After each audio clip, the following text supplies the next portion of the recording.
G'day and welcome to this week's video. My name's Robert Goudie and I'm going to chat about leverage today. So debt. Now we see it on social media all the time where people are talking about whether they prefer property or whether they prefer shares, and they say, oh, I prefer property because you can leverage, and it's absolutely true that it is far easier, cheaper to leverage against property, and you can leverage up far higher using property as security than what you can the share market. And one of the big reasons there is liquidity and volatility. That property market is obviously low liquidity, it's hard to sell, it's hard to buy, and therefore turnover is not fast at all, and so you don't get huge ebbs and flows. In the share market, you get extreme volatility based on investors' irrational behaviour, fear and greed. So this is why it's often more expensive to leverage against the share market compared to property. And the ratios, the amount that you're allowed to borrow between the two, differ as well. But let me go through the ways you can do that within the share market to buy businesses that trade on the stock exchange, and then I'll finish off and say, well, is it the right thing to do, and is leverage all it's cracked up to be? And it generally is if the asset goes up in value. But let's talk about investing and leveraging into the share market. So there's a number of ways you can do it. You can, and this is something that's probably not been spoken about terribly much over the time, is that within many of the businesses that we buy, whether that's Microsoft or Visa, already have borrowings within them. So the business itself is going to the banks and to the lenders and saying, I need some money to further my business.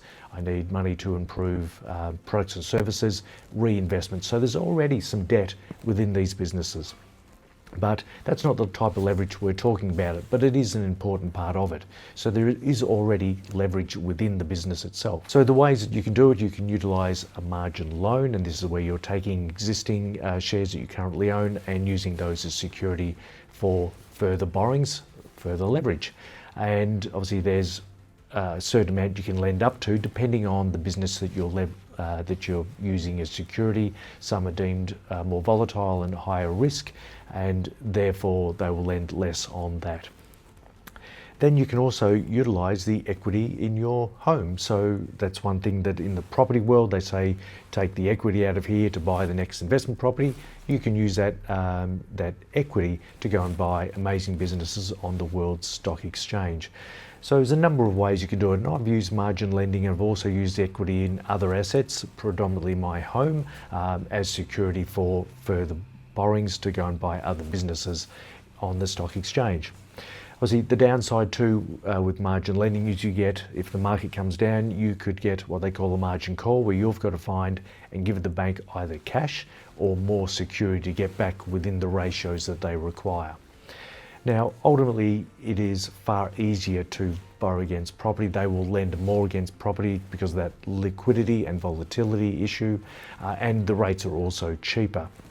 But the big question is, whilst everyone is telling us that you need to gear up, and I see that regularly on social media, that you just take as much debt as you can handle and invest, that leverage and debt is fantastic and works beautifully for us when the value of the asset we purchase goes up in value. But this is a double-edged blade. Assets can go backwards, and particularly when assets are overpriced. And if we think about where share markets are at the moment, all-time highs, Australian residential property exceedingly expensive. The further any asset goes up in value, our future expected return is going to go down, and the risk becomes greater, particularly if it's been driven by leverage or debt. So this is the issue that I've currently got, particularly with Australian residential, that one of the main drivers for the increase in valuations is not CPI, is not wages increase, is not rental increase. It has been the amount of money that banks have and have been allowed to borrow to the average Aussie investor or homeowner. So debt has been a huge driver to the valuations of property going up. So therefore, I think the risk is far greater than what it's ever been. So this leverage that everyone is using can work against you.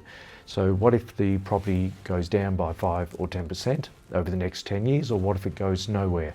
because most of these assets are going to be negatively geared. That means you're losing money and you've got to find cash to fill the void.